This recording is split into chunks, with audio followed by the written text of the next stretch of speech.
Travel papers ang naging problema umano ni Zaldico, kaya naharang sa border ng Germany. Ayon niyan kay Interior Secretary John Vic Remulla. Ibinalik siya sa Czech Republic pero wala namang extradition treaty sa pagitan nito at ng Pilipinas. Ang ginagawa ngayon ng ating gobyerno, alamin sa live na pagtutok ni Mariz Umali. Mariz? Mel, hanggang unang linggo lang sana ng Abril ngayong taon, yung pagpapatupad ng mas mahigpit na border control sa Germany kung saan nagsasagawa ng mga temporary at random checks sa land border. Pero in-extend ito hanggang September 15 ngayong taon. Kaya nasampulan ang nagtatagong si dating Congressman Zaldico na nagkataon daw na wala umanong daladalang mga kaukulang dokumento para mapayagan siya makapasok sa Germany. Galing umano ng Czech Republic si dating Congressman Zaldico kasama ang kanyang pamilya nang pahintuin sa border papasok ng bansang Germany kahapon. Ayon sa isang reliable source, nasa isang sasakyan na may French license plate at French driver si Ko at ang pamilya niya. Hindi sinabi kung sino sa pamilya ni Ko ang kasama. Pero habang nasa border, kasama sila sa mga isinailalim sa ipinapatupad na random border check ng Germany. Sa random checking, hinihingi ang mga dokumento ng mga gustong pumasok ng Germany. Kahit pa bahagi ito ng Schengen area na iisang visa lang ang kailangan.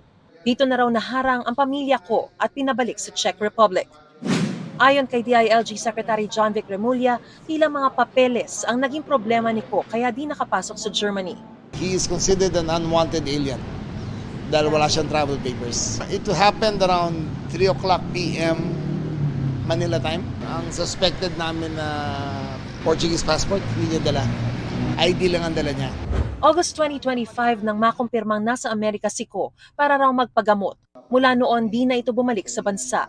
Mula sa Amerika, may mga report na nakapag-Singapore at Japan si Ko bago mag-Europe.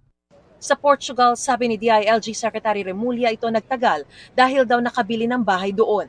Pinaniniwalaan ding may Portuguese passport si Ko. November 2025, nag-apply na raw ang gobyerno sa Interpol para mag-issue ng red notice para kay Ko. Hanggang ngayon, wala pa ito. But the difficult part was wala siyang red notice pa galing sa Interpol. We had filed our request since November 2025. So we were hoping to be released. It will be released soon. Dahil sa one visa policy ng Schengen visa system, malayang nakakaikot si Ko sa Europe. Mula Portugal na mataan daw ito sa France, tapos sa Italy bago ang mahal na araw. Bago pumasok sa Prague at sumubok na pumasok ng Germany. Walang extradition treaty ang Pilipinas sa Czech Republic, kaya patuloy raw ang high-level meeting ngayon para ayusin ang pagbabalik ni Ko sa Pilipinas. Coordinate po tayo sa Czech Republic, as Czech government, para lahat po ng mga legal na proseso ay masunod at ang pag-arrange ng kanyang pagbalik dito sa Pilipinas ay maisagawa na sa pinakamabilis na panahon. DFA ang makakasagot. Pero safe to say, andun ang DFA. You're on top of it. Pwede within a week, pwede within a month. The wheels of justice are slow but it grinds. Tuloy-tuloy naman kami. Hindi naman kami tumitigil. Ang NBI naghihintay raw muna ng direktiba mula sa DOJ at DFA sa kung ano ang pwede nilang maitulong sa pagpapabalik dito kay Ko. Well, we are always ready, no? At alam naman natin yan, there are a lot of instances na ang NBI ay naging parte na niyan. Kung maalala ninyo, nung si Alice Go, NBI yung nandiyan dyan, si R.D. Tevez nandiyan dyan. Pero sabi ko nga, I'm going back dun sa kung ano yung magiging instruction sa atin ng Department of Justice, being our mother department, we will abide by the direction na ibibigay sa atin ng Secretary of Justice.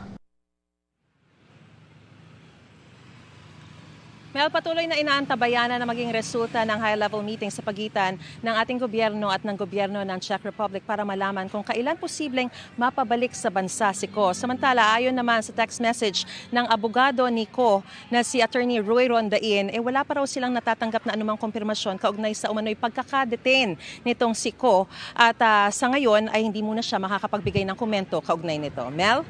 Maraming salamat sa iyo, Mariz Umali.